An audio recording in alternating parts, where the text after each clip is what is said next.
what you're saying is that if you told a man and a woman that their partner was no longer attracted to them, the man would use that as fuel and he would improve himself or get better or even be encouraged by that. And the woman would what? Shut down? The vast majority of the responses from the women were basically go to hell. Yeah. Who are you to tell me? Don't you realize I gave birth to your children? And typical boilerplate excuses for Yeah. no, I really shouldn't have to. What kind of shallow jerk are you? Yeah. And I in no way do I want to come across as just bashing on women, but I have found I've got a second podcast, I've got a blended family, stepkids, second wife, and we've got a blended family podcast and TikTok that is wildly popular, more popular TikTok anyway than the TRT stuff. Guys on TikTok, they don't give a Oh, shit about cool. TRT. Yeah, so what I've noticed there is that you can't tell these women anything. They comment if you say this is what your man is looking for, they basically just say, "Fuck you, we're gonna do what we want to do." And it's disgusting and toxic, and I want nothing to do with women that respond like that. Yeah, you're going down a deep rabbit hole of trying to explain exactly why that is, and some of the reasons Yeah. are completely legitimate. I've given birth, I've devoted my body and my soul to this, and here comes a man saying, "Be nice if you lost 10 pounds." Yeah. What the hell, dude? Yeah. But to your point, there is an undercurrent of toxicity, for lack of a better term. Of yeah, I really don't have to put in that kind of effort. I'm the woman in the relationship. I'm the prize, and you, man, it's up to you to play the role of the pursuer, and of the guy that has to work at that level to earn me. And not the healthiest mindset in the world, but as you can see, a lot of women have that. Yeah. So in terms of fixing a dead bedroom, what I see from guys that start TRT, they maybe become complacent about a poor, a boring, and infrequent sex life. They start TRT and their libido shoots through the roof. They have a hard time communicating with their spouses and bringing them along with them. Sometimes you see the guys that are able to talk their wife into starting hormone replacement as well, and then everything's great. But a lot of times you don't, and it causes real turmoil in that relationship. So, what types of tips, communicative or otherwise, would you have for a guy in that situation? Wow, what a good question. Just got my brain spinning as to why it is that my wife number two and I get along so well, because she has always known TRT Ralph. Yeah. Isn't that interesting? Makes me wonder if I had gone through the same transformation in marriage number one, how that would have affected anything positive or negatively. So, Hmm.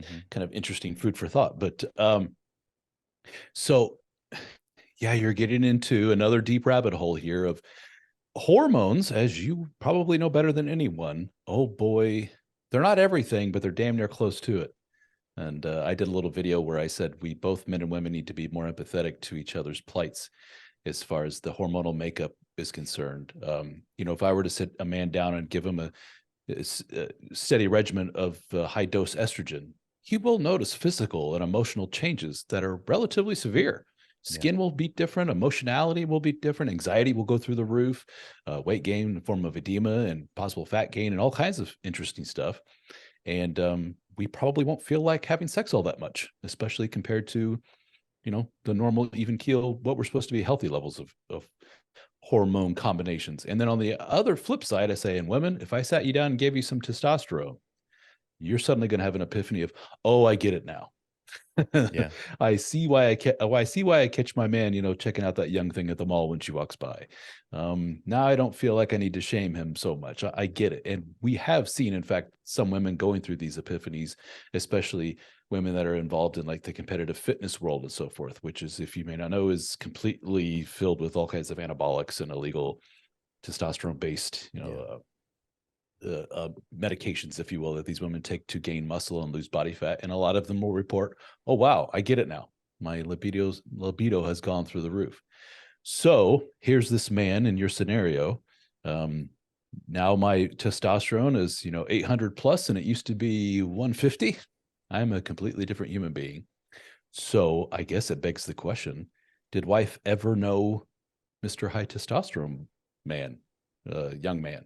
When you were 19, 20, maybe when you met your wife, were you pretty high testosterone, fit, young guy? If so, I think your chances of reigniting things are greater than if she met Mr. 150 testosterone, fell in love, and committed herself to Mr. 150 testosterone. Basically, you're becoming a new man.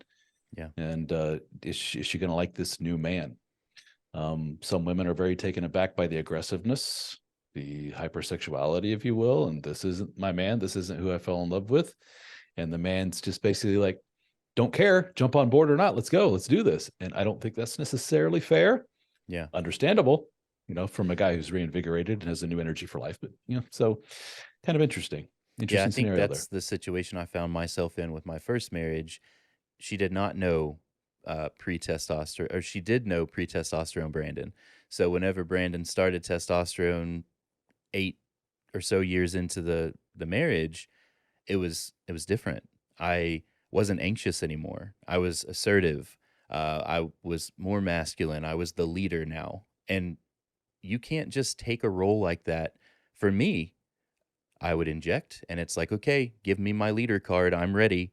But for her, that had been a shared responsibility for, nearly a decade. And it was like, well, hold on, we're not just able to shift like that, like I wanted it. And that's not, we butted heads, but that's not why the marriage ended. But it was definitely something difficult to overcome. But it led me in my second marriage to decide that from the very beginning, not only do you know post testosterone Brandon, but I'm going to communicate to you everything. If it sucks, it's going to suck. Now, I'm not talking about, hey, that those pants make you look fat, that kind of thing, but um, you're going to know the good, bad, and the ugly of what's going on in my brain in the bedroom and outside of the bedroom. And I'm going to say, hey, you want to try this in the bedroom because I've never said that before. And anytime something pops into my head that I think, should I say that out loud? I generally do. And what I find is that the communication level is insane. I mean, the shit that I say that starts these deep conversations, and I'm like, I don't know how we got there, and I don't know how this grew our relationship, but I'm glad I said that random thought I had. It's crazy. There you go. But That's excellent. I love it's it. it's not something that, you know, no TRT in a marriage and then TRT in a marriage. I have tried, and I don't know how to start that kind of communication if you haven't started it from the beginning. You know what I mean? But let's be honest, there are probably relationships where the wife is hungering, for lack of a better term, a more masculine figure, a man to, gosh darn it, make a decision every now and then. Stop Yeah. pushing on me. There is a lot of women that I speak to, and I'm speaking to more and more women as more and more videos go out, where the women are saying, I am the sexually aggressive person. I am the person that kind of is not only the logistical manager of the relationship, which is pretty common for a lot of women, but seems like everything else. Yeah. And I went to my spouse and said, I want this and this sexually, or this is this bedroom. I need you to be more of this. And he took great offense to that and basically shut down because I was insulting him and insulting his masculinity and his manliness. And he didn't like that. Hmm. And I'm not sure quite what to do. So I can imagine for that scenario, that woman, if suddenly her man were to say, I think I'm going to try this testosterone thing out. And then a couple of months later, she sees that more aggressive, assertive, confident dude. I think she'd be like, hallelujah. Thank God. I've been waiting for this. Yeah. But Yeah. I don't know what percentage of relationships that would represent. I think probably my gut is telling me for the majority, it would be seen at least at first as a contentious thing, as a thing of I'm not sure about this. There's something, and it sounds a little cliched, but I tell you what, after doing this for so many years, I see it. There is something to be said for the masculine, feminine, the polarity in a relationship, and it doesn't necessarily mean one is less than the other. One is tougher than the other. It just it's for lack of a better term, we could use other terms. One is the more passive, one's more assertive, one's more leader, one's more follower, whatever you want to call it. But sure as shit, we see that in relationships again and again where somebody has to play the role of the leader, organizer, assertive one, and the other one plays the more passive role. And from what I have seen, a lot of women grow pretty tired of playing that leader role if they have to do it for an extended period of time. Yeah. And they get downright aggravated and downright nasty about it. And they want to see a change. And So for those people, yeah, go ahead. how can a guy or a man and a woman, how can a couple start to make that change? Are there things that they can do to shift if they get stuck in that female and the masculine? Hey, you hit on it with your communication, didn't you? It sounds cliched, but that's everything. It is. There is a school of thought though, which I don't necessarily agree with, which is a hyper communicative man is a less masculine man. And I say I can see where people may think that simply because, and from my experience, I speak to mostly guys that are categorized as pretty anxious individuals. They have what we call an anxious attachment style. They're chasing and pursuing. They're wanting love and affection from a wife who's probably very avoidant in nature, kind of cold. And that dynamic leaves both of them not very happy. Um, and those guys tend to communicate the hell out of the relationship. They just want to talk over everything. They can't let anything slide. If the woman has a not so good look on her face, he wants to talk about it. He can't just let it go. He can't go to bed angry. He's got to solve every argument. He's chasing after her when she goes up the stairs to avoid him. And but from a more masculine frame, there's nothing wrong with, honey, sit down here on the couch next to me. Let's talk about this. Here's the deal. For the past so many years, I've been X. Now, tell me what you think about this. I want to be more Y.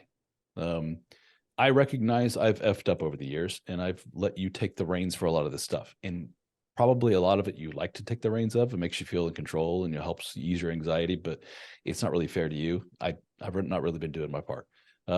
I think it, out of respect to the relationship, we'll pull the reins back a little bit, let the leash go, and I'll take it over from here. And here's what I'm thinking, wife. What do you think? That right there, that tone of that is one of leader.